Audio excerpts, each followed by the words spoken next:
আসসালামু আলাইকুম। নমস্কার। আজ ব্রাহ্মণবাড়িয়া সীমান্তে, কসবা সীমান্তে গতকাল ২ জন বাংলাদেশীকে বিএসএফ গুলি করে হত্যা করে। এই বিষয়টা নিয়ে একটু কথা বলতে চাই। বিষয়টা খুবই অ্যাম দুপাড়ের মানুষের মধ্যেই বেশ চাঞ্চল্যের সৃষ্টি হয়েছে। বিশেষ করে ভারতীয় যে গণমাধ্যম, সেগুলোতে যেসব তথ্য বা যা আমরা দেখেছি সোশ্যাল মিডিয়ায় বেশ উচ্ছ্বাস। মানে সীমান্তে ২ জন বাংলাদেশীকে হত্যা করা হয়েছে। এতে বেশ উচ্ছ্বাস মনে হচ্ছে অ্যা ওই পাড়ে। আবার এপাড়ে শোকের ছায়া নেমে এসেছে। বেশ হৃদয় বিদারকই অ্যা বিষয়গুলো খুবই হৃদয় বিদারক। এপাড়ের মানুষের কাছে খুবই হৃদয় বিদারক।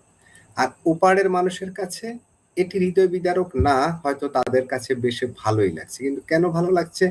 সেটি আমার বোধগম্য নয়। সেজন্যই আসলে আজকের এই আলোচনাটা করতে বসেছি। দেখুন, সারা পৃথিবীতে অনেক সীমান্ত তো আরো আছে, তাই না? শুধু বাংলাদেশ-ভারত সীমান্ত, আর কি কোথাও সীমান্ত নেই? পাকিস্তানের সাথে সীমান্ত আছে ভারতের, চায়নার সাথে সীমান্ত আছে ভারতের। আরো তো আছে, মিয়ানমারের সাথে সীমান্ত আছে ভারতের। এই নেপালের সাথে আছে ভারতের সীমান্ত। শুধু ভারত না, আবার পাকিস্তানেরও অন্যান্য দেশের সাথে সীমান্ত আছে। যেমন বাংলাদেশের সাথে ভারত এবং মিয়ানমারের সীমান্ত রয়েছে। একটা জিনিস খেয়াল করবেন, সারা পৃথিবীব্যাপী সীমান্তে কি পরিমাণ হত্যা হয়, এটার একটা পরিসংখ্যান বের করা দরকার। যে কেন হত্যা হয় এবং কি পরিমাণ হত্যা হয়। আমি যদ্দূর জানি, দেখেছি বাংলাদেশ ভারতের এই সীমান্তে গুলি চালানো হয়। ২০০১ সালে সম্ভবত, আমার একুরেটলি দিন তারিখটা মনে নেই। আ বাংলাদেশের বিডিআর এর গুলিতে বিএসএফ এর বেশ কিছু জওয়ান সেখানে মারা গেছে। সম্ভবত ১৬ জন এরকম হবে। কি কারণে হয়েছে? কি একটা অপ্রীতিকর ঘটনা সেখানে ঘটে গিয়েছিল। সেটা পরে সমাধান হয়েছে। ২ দেশের মধ্যে বড় ধরনের কোনো সংঘাত তৈরি হয়নি। কূটনৈতিকভাবে সেটা সমাধান হয়েছে। আবার দীর্ঘ সময় ধরে আমরা সবসময় দেখেছি বাংলাদেশ-ভারত সীমান্তে প্রতিনিয়তই, প্রতি মাসেই এরকম হত্যার খবর আমরা পাই। কিন্তু এই হত্যাগুলো কেন হয়? এজন্য ভারতীয় মিডিয়া থেকে যেটা বলা হয় সেটা হচ্ছে চোরাচালান। আবার বাংলাদেশের যে বিজিবি তারাও কিন্তু এই চোরাচালানের কথাও বলছে। আবার সীমান্তে সাধারণ মানুষ, কৃষকরা যারা যাদের গরু, ছাগল ওরা চাষ আম আ সীমান্তের কাছাকাছি চলে যায় আনতে গেলে এরকম প্রবলেম হয়। এরকম কথাও শোনা যাচ্ছে। কিন্তু এই যে কসবার সীমান্তে যে এই ২ জনকে হত্যা করা হয়, এই ২ জনের ঘটনার সাথে বলা হচ্ছে চোরাচালান জড়িত। ১০-১৫ জনের একটা টিম চোরাচালান করার জন্য ভারতের ২০০ মিটারের ভিতরে, সীমান্তের ২০০ মিটারের ভিতরে ওরা ঢুকে গিয়েছিল।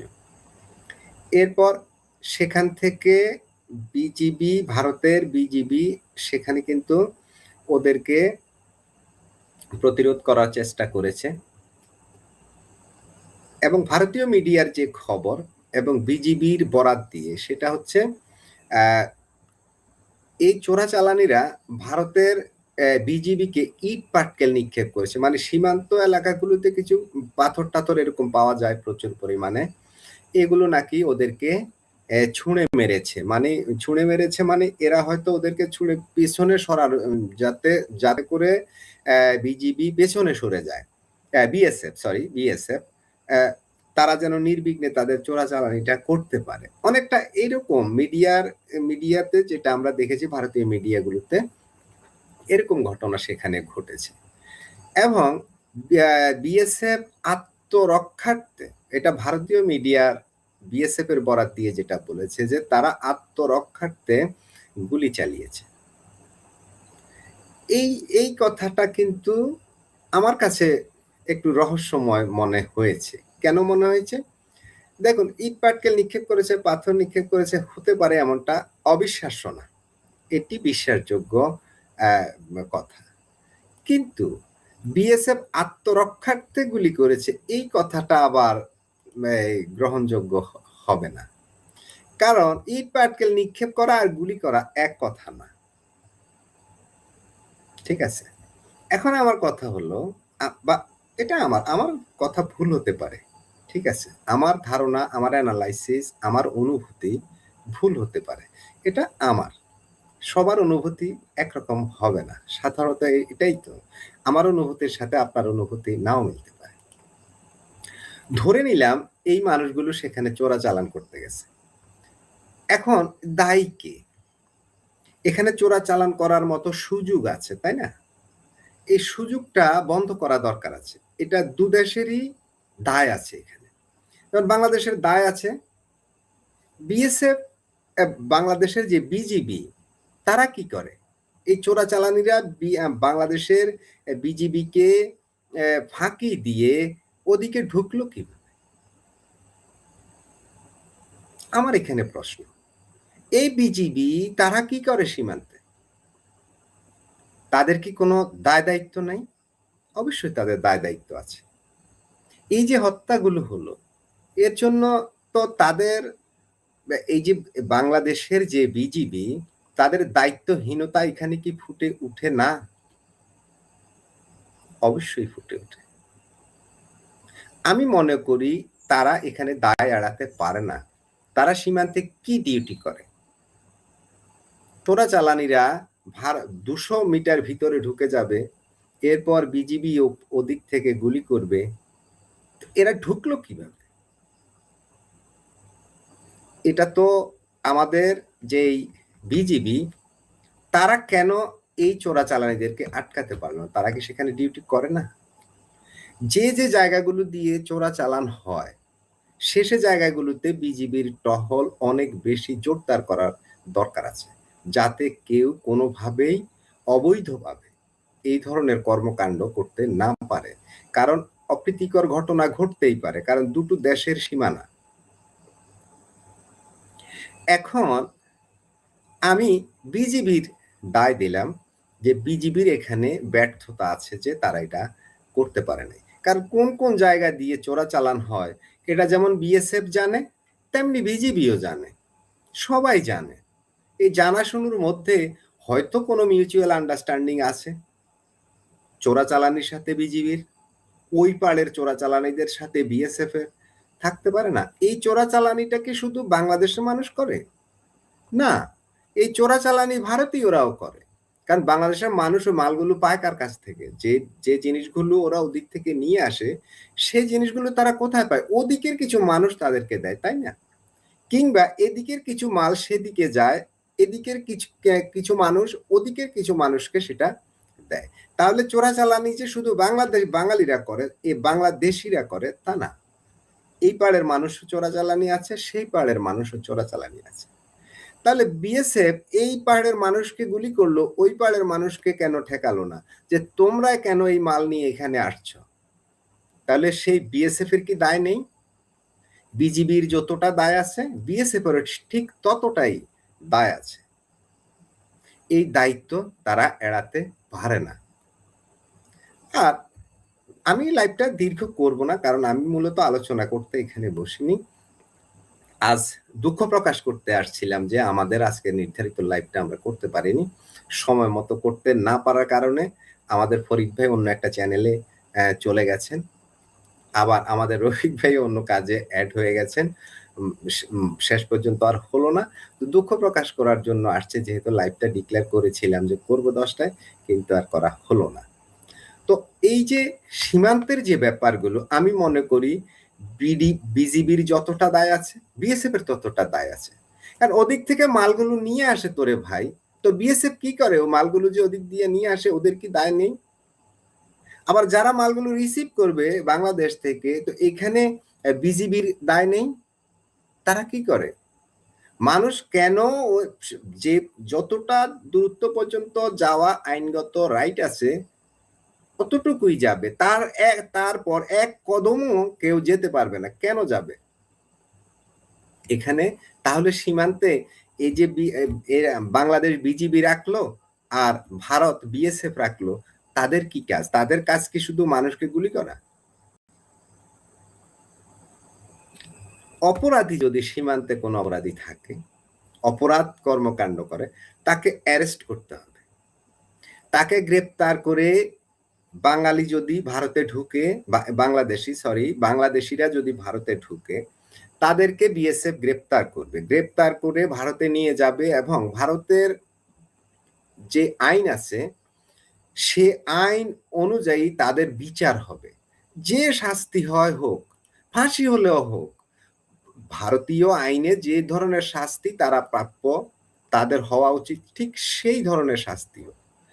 আবার কোনো ভারতীয় যদি বাংলাদেশে অবৈধভাবে ঢুকে পড়ে, তাকেও সেভাবে বিজিবি গ্রেপ্তার করুক এবং আইনের হাতে সোপর্দ করুক, এবং বাংলাদেশের আইনে তার কি ধরনের শাস্তি হওয়া উচিত সেই শাস্তিটা হোক। অথবা দুদেশের কূটনৈতিক যেই নিয়ম পদ্ধতি রয়েছে সেই নিয়ম পদ্ধতির আওতায় থেকে তাদের ছাড়িয়ে নেওয়ার ব্যবস্থা করবে রাষ্ট্র, যে আমার দেশের মানুষটা তোমার দেশে ওভাবে চলে গেছে, ভুল করেছে, ঠিক আছে, আর যাবে না, আমরা তোমাদের এই আর যাবে না, আমরা ব্যবস্থা নেব। জাস্ট একটা কমিটমেন্ট করা, কিংবা এবং সে কমিটমেন্ট অনুযায়ী পরবর্তীতে ব্যবস্থা নেওয়া, যাতে কেউ ভুল করেও সেখানে ঢুকে না যায়। এখানে যে মানুষটা গেল সেই মানুষটার দোষের চাইতে আমি অনেক বেশি দোষী মনে করি সেখানে যারা ডিউটি করে তারা। বিএসএফ যেমন যতটা দায়ী, ওপার থেকে মাল নিয়ে আসে না চোরা এ দেশে পাঠানোর জন্য, তো বিএসএফ কি করে, ওদেরকে ঠেকায় না কেন? আবার যারা এদিক থেকে মালটা রিসিভ করবে, বিজিবি ওদের ঠেকায় না কেন, যে তোমরা কোথায় যাচ্ছ, ওদিকে তো যাওয়া নিষেধ, ওটা তো অন্য দেশ, তোমরা কোথায় যাচ্ছ, কে তোমরা, পরিচয় দাও তোমাদের। প্রয়োজনে ওদের গ্রেপ্তার করা হোক এবং আইনানুগ শাস্তি দেওয়া হোক। কিন্তু এইভাবে সীমান্তে মানুষের বুক খালি হবে, এক পাড়ের মানুষ হাসবে, আরেক পাড়ের মানুষ কান্না করবে। মানুষ তোরে ভাই, এটা তো জীবন, তাই না? সে যেই হোক, একজন চোর, একজন অপরাধীরও কিন্তু জীবন আছে, তার ফ্যামিলি আছে, তার মা আছে, বাবা আছে, স্ত্রী, পুত্র, সন্তান আছে না? এই মানবিক বিষয়গুলো তো আমাদের ভাবতে হবে। সীমান্তে যারা ডিউটি করে, যারা ডিউটি করতে পারে না, অযোগ্য, অপদার্থ, ওদেরকে সেখান থেকে সরিয়ে দেয়া হোক। বিষয়টা হচ্ছে এইটা। এখন এই যে অনেকেই কমেন্ট করেন, বেশিরভাগই আমি দেখি অনেকেই কমেন্ট করেন যে সীমান্তে চোরাচালানি হয়, চোরাচালানি এটা করে, বা চোরাচালানি হোক আর সে যেই হোক, তাকে তো হত্যা করা ঠিক নয়। তাকে কিভাবে কেন হত্যা করা হবে? তাকে গ্রেপ্তার করা হবে, তাকে ধরা হবে, ধরে নিয়ে আইনানুগ শাস্তি দেয়া হবে, প্রয়োজনে 15 বছর জেল হবে, প্রয়োজনে তার লাইফ সাজা হবে। তাকে তো হত্যা করাটা এটা গ্রহণযোগ্য না। আপনি দেখুন, বাংলাদেশের, ভারতেরও অনেক মানুষ আছে অবৈধভাবে বিভিন্ন দেশে চলে যায়, ইটালিতে যায়, অস্ট্রেলিয়াতে যায়, আমেরিকাতে চলে যায়, হেঁটে হেঁটে চলে যায়, কিংবা ওই যে কিভাবে যায় না, আমি ঠিক অত আমার ধারণা নেই, তবে যায়, প্রচুর মানুষ অবৈধভাবে বিভিন্ন দেশে চলে যায় সীমান্ত পাড়ি দিয়ে। ওরা কি হত্যা করে কেউ কাউকে? হত্যা করে না, ধরে নিয়ে যায়, ধরে নিয়ে ওদের সেখানে আইনানুগ ব্যবস্থা গ্রহণ করা হয়। যে দেশের যে আইন আছে তারা সেই আইন অনুযায়ী ব্যবস্থা গ্রহণ করে, তাই বলে কাউকে হত্যা করে না। আমি এই কথাগুলো কেন বলছি? আমার আমার অনেক ভক্ত, আমার চ্যানেলের অনেক সাবস্ক্রাইবার, আমাদের যারা নিয়মিত দেখে, তারা অনেকেই হয়তো মনে মনে ভাবছেন যে আজ আমি কেন এই কথাগুলো বলছি। আমরা সব সময় চাই বাংলাদেশ, ভারত এই দুটো দেশের মধ্যে বন্ধুত্বপূর্ণ সম্পর্ক গড়ে উঠুক। কারণ বাংলাদেশের স্বাধীনতা যুদ্ধে ভারতের সৈনিকরা রক্ত দিয়েছে। বাংলাদেশের এই লাল সবুজের যে পতাকা, যেটা নিয়ে আমরা গর্ব করি, সেখানে তাদেরও অবদান আছে। এটা আমরা আমাদেরকে পাইয়ে দেওয়ার ক্ষেত্রে তাদেরও অবদান আছে। আমরা তাদের কাছে আজন্ম কৃতজ্ঞই থাকি। কিন্তু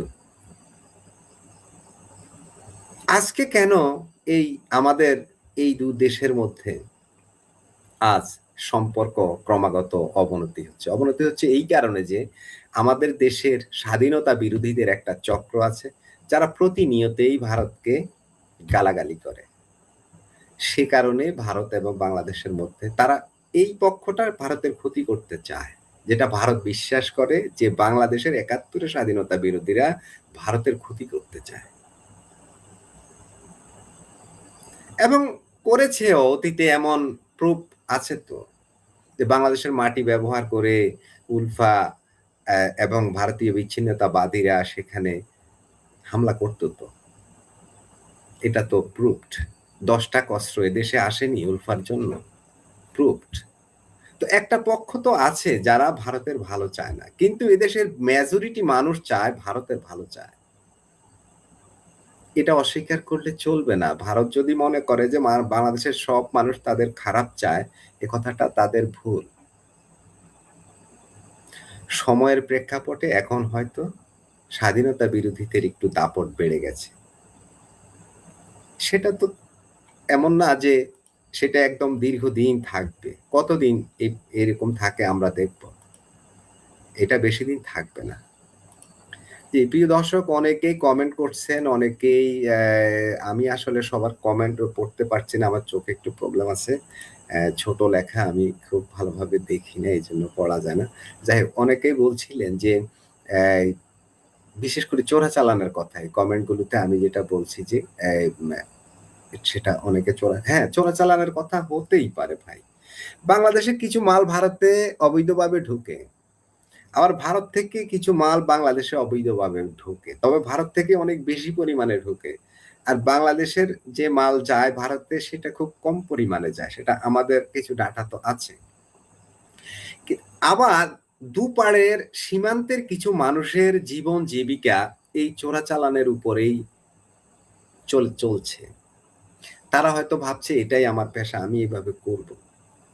কিন্তু আমার বক্তব্য হচ্ছে আমাদের আইন শৃঙ্খলা বাহিনী এবং ভারতের আইন শৃঙ্খলা বাহিনী যারা সীমান্তে কাজ করে তারা কি করে, ভারতের কিছু কিছু দুর্গম জায়গা আছে যেখানে বিএসএফ ডিউটি করাটা কঠিন।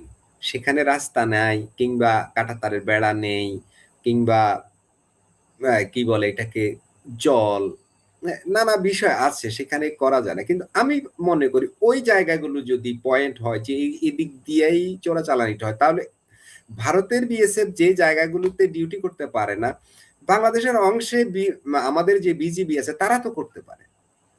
ওই এলাকাগুলোতে বিজিবির সংখ্যা বাড়ানো হোক, যাতে এই এই জায়গাটা দিয়ে চোরাচালানটা হতে না পারে। আমি মনে করি এটা টেকনিক্যাল সমস্যা। এটা টেকনিক্যাল সমস্যা কি কারণে, কেন? ওই যে বলা হয় না যে সীমান্তে কিছু লেনদেনের বিষয় থাকে, ওই চোরাচালানিরা যারা ওপারে ডিউটি করে বিএসএফ এর, ওদের কাউকে ম্যানেজ করে টাকা পয়সা লেনদেন করে যে আমার সুযোগ দাও তোমারে এই দেব, আবার এই পারেও তো আমারে সুযোগ দাও তোমাকে এই দেব, অর্থাৎ ঘুষের একটা লেনদেন হয়, বিনিময়ে এইটা হয়। কখনো কখনো এইখানে প্রবলেম তৈরি হয়, লেনদেনে হয়তো চিট হয়, এরপরে হয় ঝামেলা, যে আমাকে তো এরা টাকা দেয় না, এদেরকে ধরো আর না হলে গুলি করো, মারো, ইত্যাদি ইত্যাদি। হতে পারে, এমনটা হতে পারে, কারণ আমরা আসলে দক্ষিণ এশিয়ায় মানুষ সততা খুবই কম। আপনি যদি বলেন যে আমি সৎ, আমরাই সৎ, এটা ভুল, একদমই ভুল। আমি মনে করি আমরা এখনো ওই লেভেলে আমরা এখনো যেতে পারি। আপনি জাপানের কথা বলেন, হংকং এর কথা বলেন, কি বলে আমেরিকার কথা বলেন, অস্ট্রেলিয়ার কথা বলেন, পৃথিবীর যেই দেশে যাবেন ওদেরকে বলা হয় সভ্যতা, সভ্য দেশ। আর আমরা দক্ষিণ এশিয়াতে যারা আছি, আমাদের মাঝে সভ্যতা কোন লেভেলে আমরা আছি একটু ভাবুন। চোর চোট্টা গুন্ডা বদমাশ যেমন বাংলাদেশে আছে তেমনি ভারতেও আছে, অভাব নেই, খুব কম না। আমাদের দেশে আপনি হয়তো বলবেন যে না না ভাই, বাংলাদেশে অনেক বেশি, অনেক বেশি। আমি অনেক বেশি অস্বীকার করব না, অনেক বেশি তো। ঠিক একইভাবে ভারতেও অনেক বেশি। আমরা মিডিয়া নিয়ে কাজ করি, আমরা তো দেখি। আমাদেরকে আরো উন্নত এবং মানবিক হতে হবে, সভ্যতা শিখতে হবে। আমার হাতে অস্ত্র আছে বলে আমি একজনকে গুলি করে দেব, আমার গায়ে শক্তি আছে বলে আমি একজনকে ঘুষি মেরে দেব। এটা কেমন সভ্যতা? আমার এক বড় ভাই ও জাপানে থাকে, তো উনি বলছিল যে ওখানে যখন কেউ মারামারি করে না, তখন হাত দুটো পেছনে দিয়া মারামারি করে। ঘুষি হয়তো ভুলে ঘুষি লেগে যেতে পারে তার গায়ে, এই হাত দিয়ে ঠিক এইভাবে ওরা মারামারি করে।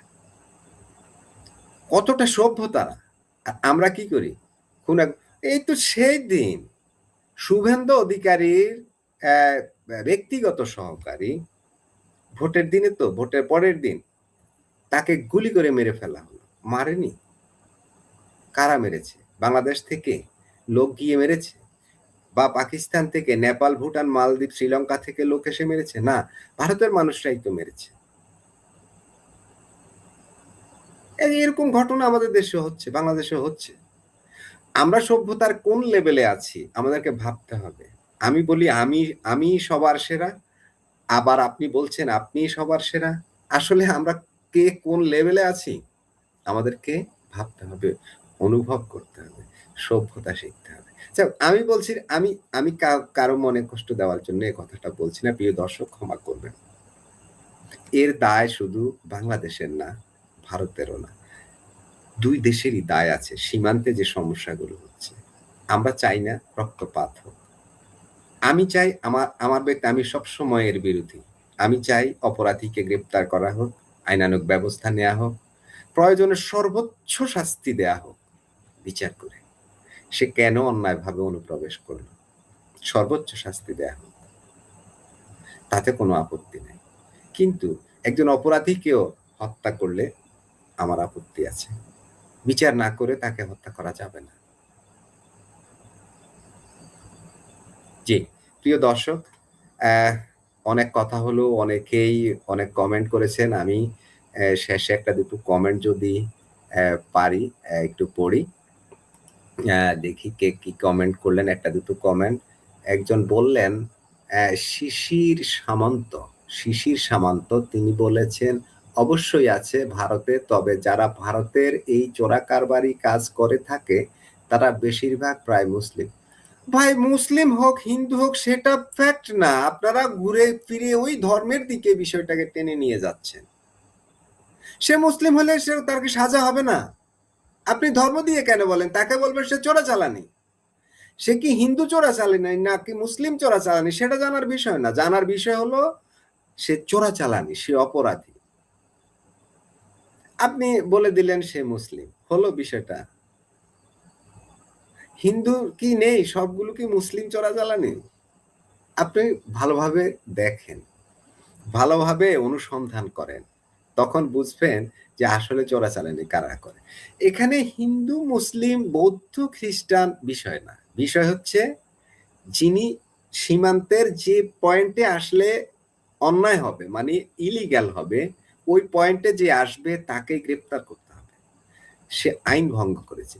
সে কি মুসলিম, সে কি হিন্দু, সে কি বাংলাদেশি, সে কি ভারতীয়, জানার বিষয় না। সে ইলিগ্যাল পয়েন্টে আসছে, তাকে গ্রেপ্তার করতে হবে, তাকে হত্যা করা যাবে না। হত্যা, এভাবে হত্যার কি কোনো আইন আছে? ভারতীয় কোনো আইন আছে যে সীমান্তে কেউ আসলে হত্যা করবে? নো, ভারতের সংবিধানও এই ধরনের কোনো আইন নাই, আমি চ্যালেঞ্জ করে বলছি। এখন বলা হচ্ছে আত্মরক্ষার্থে ওদেরকে মেরে দিয়েছে। ভাই, ইট পাটকেল নিক্ষেপ করলে ওই বিএসএফ এর মতো অস্ত্রধারীরা কি মরে যায়? এটা কি আত্মরক্ষার্থে হলো? এটা কি বিশ্বাসযোগ্য হলো? কথাটা কি, এটা কি মানা যায়? তাকে গ্রেপ্তার করবেন ইভেন, হ্যাঁ, গুলির তো, গুলি আপনি যখন আপনার লাইফ রিস্ক আছে তখন আপনি গুলিটা কোথায় করবেন? ওর বুকে করবেন না, গুলি করবেন ওর পায়ে, যাতে সে আহত হয়, নিহত না হয়। এখন এটা তো হয়ে গেল এক ধরনের টার্গেট কিলিং। এটা এক ধরনের টার্গেট কিলিং হয়ে গেল না? সে যে দেশের নাগরিক হোক। এখন বাংলাদেশের যদি কি বলে বিজিবি যদি ভারতের একজন নাগরিককে এইভাবে হত্যা করে, আমরা কি সমর্থন করব? আমরা কি হাততালি দেব, হাসবো?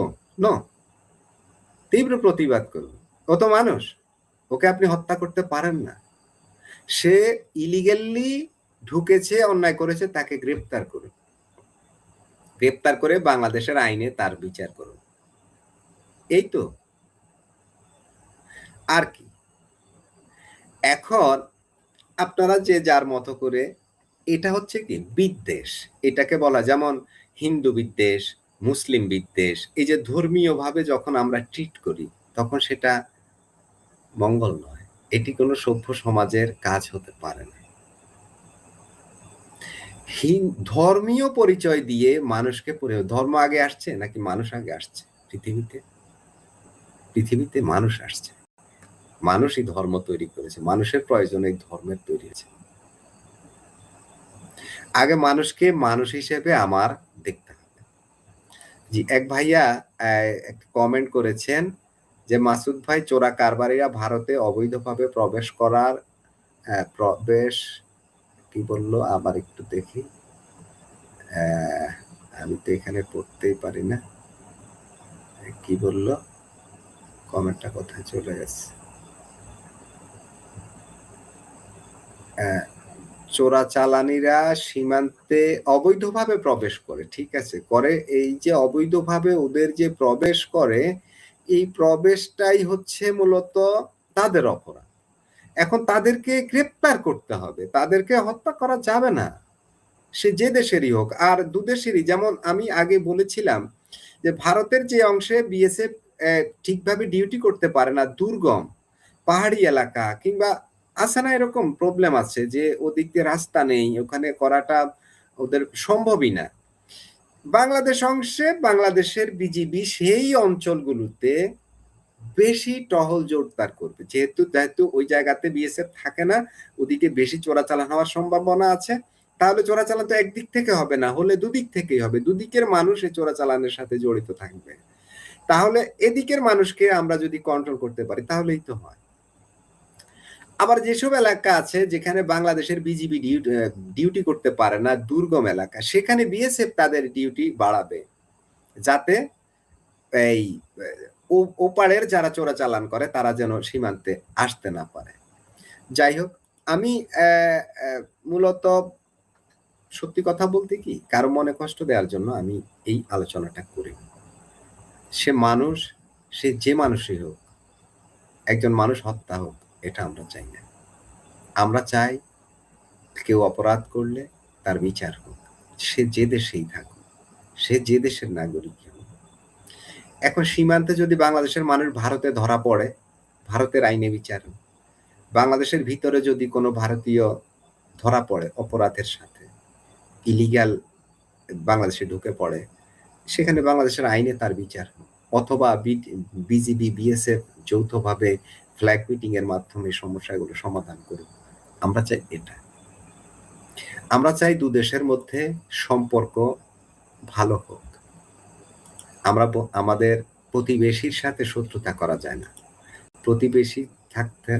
প্রতিবেশীর সাথে বন্ধুত্বপূর্ণ সম্পর্কটাকে ধরে রাখতে হবে। প্রতিবেশীর বিপদে প্রতিবেশী এগিয়ে আসে, যেমন বাংলাদেশের বিপদ হলে কি ভারত এগিয়ে আসবে না? আসবে। আবার ভারতের কোনো প্রয়োজনে বাংলাদেশকে দরকার হলে বাংলাদেশ কি যাবে না? যাবে। প্রতিবেশী যেতে হবে, সেই সম্পর্কটার উন্নয়ন করতে হবে। জি প্রিয় দর্শক, আলোচনা আজ আর বাড়াবো না। আমি মূলত আলোচনা করতে আসিনি আজকে, আমি আসছি ক্ষমা চাইতে যে আজকে আমার নির্ধারিত লাইভটা করতে পারিনি, স্টুডিও হয়নি। পরে অন্য একটা প্ল্যাটফর্ম থেকে আমি আজকের এই লাইভটা করছি, ক্ষমা চাওয়ার জন্যই আসছি। অবশ্যই আমার আলোচনা, আমি মূলত আলোচক না, খুবই কম আলোচনা আমি করি। আমি হোস্ট, আমি সঞ্চালনা করি, গেস্টরা আসেন, তারা কথা বলেন, ভালো লাগে। আর আপনারা আসেন, আপনারা কমেন্টস করেন, আপনারা শেয়ার করেন, আপনারা সাবস্ক্রাইব করেন, আমার ভালো লাগে। এই যে আপনারা অনেক কথা বলেন, আপনারা অনেকেই অনেকভাবে বলেন। অর্থাৎ দেখুন, সাইকোলজিক্যালি সব মানুষ একরকম না। যেমন আমি প্রথমে বলছিলাম যে ভারতের সোশ্যাল মিডিয়ায় আমি অনেককে দেখেছি আনন্দ করতে। কোনো মানুষ, পৃথিবীর যেই মানুষই হোক, কোনো মানুষ হত্যা হলে আনন্দ করা যাবে না, কারণ আমিও মানুষ। আমি কি 1000 বছর বেঁচে থাকবো? আমি কতদিন বেঁচে থাকবো? আমার এখন বয়স 50। আমি আর কয়দিন বাঁচবো ভাই? এই যে 50টা বছর যে জীবনের পার করে আসছি, এটাই তো এনাফ। সবাই মরে যাবে। কারো মৃত্যুর জন্য আনন্দ উল্লাস করা যায় না। অবশ্যই আমরা সবাই চলে যাব। যিনি আনন্দ উল্লাস আজকে আমার মৃত্যুতে করছেন, কাল তিনি মারা যাবেন। তার মৃত্যুতে আবার আরেকজন আনন্দ উল্লাস করবে। মৃত্যুটা তো আনন্দ উল্লাসের জন্য না ভাই। মৃত্যুটা শোকে। সে যে মানুষেরই হোক। অনেকেই কমেন্টস করছেন। আমি আসলে আজকে ওই যে নতুন প্ল্যাটফর্ম, তো আমি এখানে অনেক কিছুই ঠিক বুঝতে পারি না। যখন বিএসএফ এর রাইফেল কারা হয় তখন আপনারা কোথায় ছিলেন? বিএসএফ এর রাইফেল কারা হয় তখন আপনারা কোথায় ছিলেন?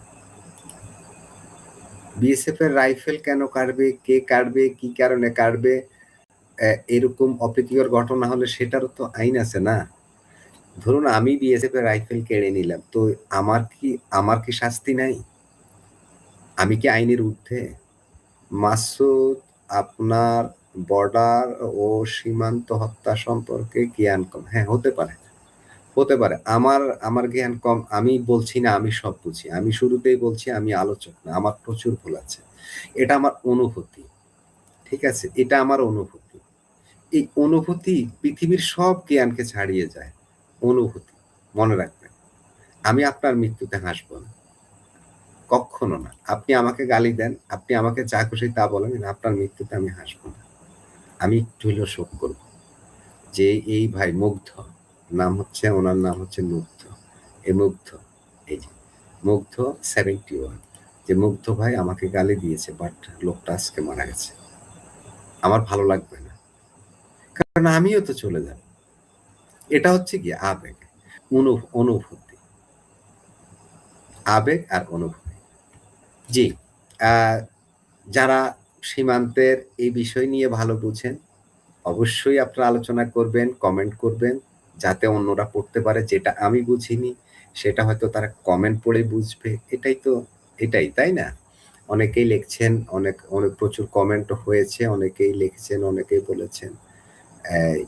একজন ভাই একটা কমেন্ট করেছেন, আমি কমেন্টটা একটু পড়তে চাই। বাংলাদেশ সন্ত্রাসবাদীদের সাহায্য করা বন্ধ করলে মৃত্যু কমে যাবে। এটার সাথে সেটার কানেকশন নাই ভাইয়া। বাংলাদেশ সন্ত্রাসবাদীদের সাথে যদি কি বলে সাহায্য করে, সন্ত্রাসবাদী বলতে আপনারা যাদেরকে বুঝাচ্ছেন, যে আমি যে আগে বললাম যে উলফা সহ যে সকল বিচ্ছিন্নতাবাদীরা ভারতের অশান্তি করে, বাংলাদেশের সীমানা ব্যবহার করে, বাংলাদেশের ভূমি ব্যবহার করে, করতো এক সময়, এখন করে কিনা আমি জানি না, এক সময় করত। তো এই কাজগুলো যারা করে সেটা অন্য বিষয়। এজন্য সীমান্তে চোরাচালানি হত্যা করলে তো আর ওই সমস্যার সমাধান হবে না, ঠিক না? পাকিস্তান থেকে বিচ্ছিন্নতাবাদ কি বলে ওই যে সন্ত্রাসবাদীরা ভারতে ঢুকে, এই যে পেহেলগামে কত বড় একটা ঘটনা ঘটালো, এইটা নিয়ে কত বড় যুদ্ধ হয়ে গেল দু দেশের মধ্যে। কিভাবে ঢুকলো পাকিস্তানের ওই লোকগুলো? পাকিস্তানের বর্ডার তো অনেক বেশি হার্ড এবং টাইট, ঢুকলো কিভাবে?